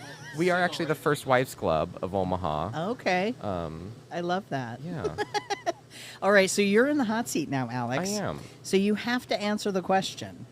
Although, I mean, you have a tough act to follow That's with. amazing. Yeah. Recently married. I'm recently divorced. Say that. Oh. Congratulations again, Mother. Don't jinx it. I mean, come on. Don't jinx their marriage already. You know, when I think about Pride, Pride is a celebration. Pride is a celebration of your holy matrimony and the ability to be seen. And Yeah. I think ultimately that's what, when I go to Pride and I see so many different people of so many different flavors, and whether we celebrate their gender identity, their gender expression, their romantic affiliation, their sexual orientation, their non-orientation, their non-gender, all of the things that we see and don't see. And it is just this explosion of happiness for people to come out and say, I am valid, I have value, I am worthy, I am celebrated. And not only that, but it's people like me.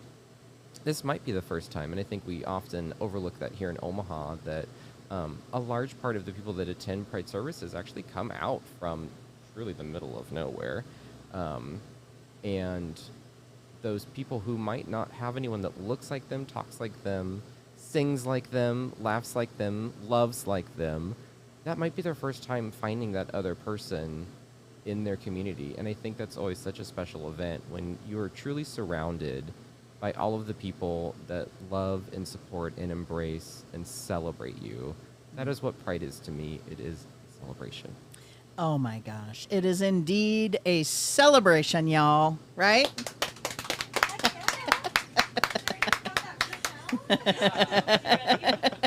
It is recorded, so I can pull that out later. All right. You know what? I love that because it is. It really, and again, that's one thing that I think a lot of people don't really think about when it comes to Pride. This is access for some folks that may have no access the rest of the year because they're Absolutely. coming from smaller communities. that do not have a celebration. You know, it's like last year, Norfolk, Nebraska had their first Pride celebration. It was huge. I mean, they had more than 600 people show up that first event. But it was people from all around. Like, they had people write down where they were from, all around these small communities. So, I mean, I think it's so important to think about that access for folks. So, thank you so much for sitting in the hot seat. Thank you for inviting me. Yes, and I will have to have you on the show. We'll talk more about Omaha for Us. Yes. Like we absolutely. said, currently in a drive right now, 75,000 in 75 days. Cash, check, Venmo, anything. Yes. Anything you have. Dig in the change drawer. Whatever change you have, pull that out for us as well. You're like I the have Jerry no Lewis, shame. No Jerry shame at Lewis all. of Omaha for Us. And what about the children? The Oh my God. What about the babies? What about the babies is right. I mean, we laugh, but what about them? about the There's the babies? youth. I mean, come on. You know, I was just talking to the folks in the event. There's a drag queen bingo happening at Benson Theater. And I was sharing with them one of the statistics that really sticks with me, right? One supportive person in an LGBT young person's life. One. Could be a family member, could be a teacher, could be a theater instructor, could be a coach. One supportive person reduces their risk of suicide by 40%. And that is just such a huge... And then the other thing that most people do not know, and this is happening right here in our city, is the houselessness of LGBTQ Yes, yeah. youth. Like, of the youth who are experiencing houselessness here in Omaha, 55% identify as LGBTQ+. Disproportionately queer children. Absolutely. Disproportionate. Yeah, say that again. Disproportionately queer children. You have such a great voice. I am definitely having you back on the show Thank you. sometime. So, again, like, this is why I do what I do. I might talk to 3 people. But it doesn't matter to me because it lights me up, and I know that there are young people who are watching. I know that they're tuning in and they're hearing you all share about what Pride means to you. So thank you so much for joining me. Anybody else? Anybody else? Bueller? What do you think? I promised someone ice cream, so I have to go. All right. Thank you so much, Percival. Well, Eli, it was great to see you and great to run into you. Have a beautiful evening. I will. And Thank happy you. Pride. Thank you so much. I appreciate it. All right, we're going to go back to some music since we don't have any other takers right now to share with us what Pride means to them. We are here only just for a little bit longer, and then we're going to be packing up. But thank you to those who did come and join us in the trailer this evening to have a conversation.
Speaking of Happy presents Frankly Speaking.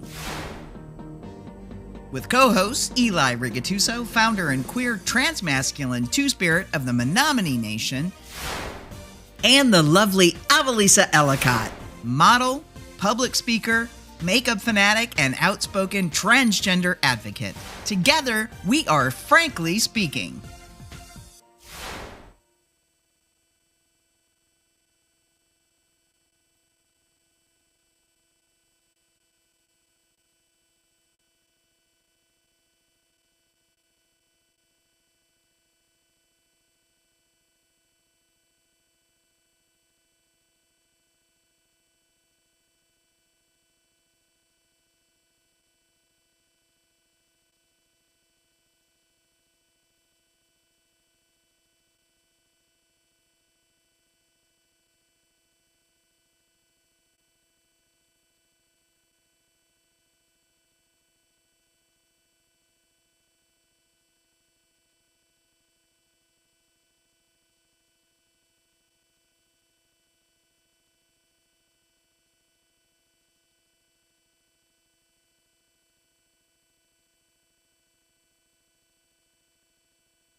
Oh, yeah, COVID is the worst. Oh, I'm so sorry. Oh, yeah, I had COVID myself. All right. Well, here we are. We are back.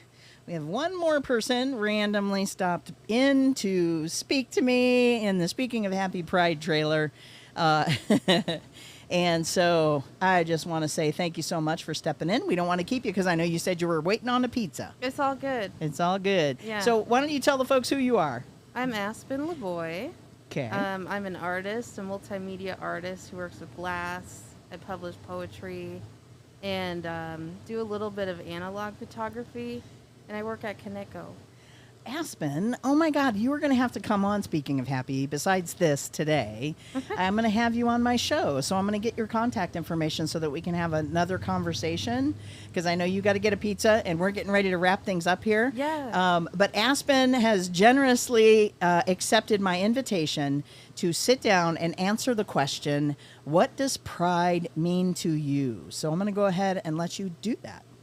Well, pride means to me, first and foremost, I'm a Leo, so, I gotta be proud of being a Leo. I got a lot of pride. And I set it aside sometimes. But for pride, as far as LGBTQ community, it's just being proud of who you are. Like, not being afraid, which shows other people to not be afraid to be themselves, and just celebrating that. And I wish that we could celebrate it in Nebraska in June. But pride is forever. Pride is every day, all the time, 24/7. So Yeah. Yeah. You know what? I'll tell you. So you are sitting in a trailer with me, and I have been a pretty active member of the LGBTQ plus community. And so I will tell you that one of the reasons why Pride doesn't actually happen in June is because of the competing events that have been happening for years prior to yeah, the city even caring about the LGBTQ plus community. But the biggest competition was the College World Series. yeah, And so I also wish it would happen in June, because it does get kind of confusing for folks. But there are prides all over the place that happen in other times of the year, and I'm sure it's like one of those things. But if it happened in June, it would be more in line with celebrating the fact that Stonewall, the riot itself, that started all of this, happened in June, right, right? right. So can you tell me, so how long have you been a member of the community? Probably since I was born or before I was born, but I didn't come out until I think 22. I'm 25 now, but I knew for a while. I just wasn't sure because the education was not there when I was growing up. Yeah. So So when did you get to a point where you started to get more information and start to learn more about that could help you figure out who you are? it really wasn't until I was in my first same-sex relationship, which was 22 years old. And then I felt like I didn't know terms, I didn't know slang terms, I didn't know anything, and I felt so behind. Yeah. And then questioning gender is a whole another story aside from sexuality. Yeah. And all of that, I just called crisis hotline, not crisis hotlines, but just hotlines of where do I get this info from? Looking online, I don't trust online too much, but going to meaningful, sightful sources online. Creating friends, that's a huge thing, is community in your friends. And then even sometimes at work, there's an LGBTQ community at my job, and we're super supportive of that. So that's really nice. Yeah, that is super nice. I'll tell you, like I said, I definitely want to have you back on the show at some Yeah. point, because I know you said you needed to go get your pizza. But small world, I actually work with your mom. I know. And so you'll I- have to be sure to tell her I said hello. I will. I saw the trailer and I was like, I came to get ice cream at Ted and Wally's for a reason.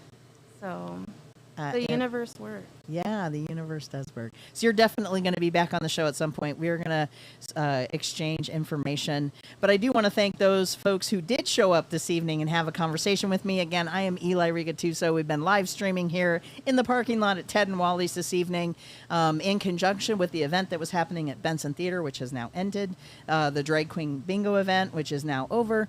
It is 9:56 p.m., and I am going to say good night. And thank you so much for those of you who did tune in.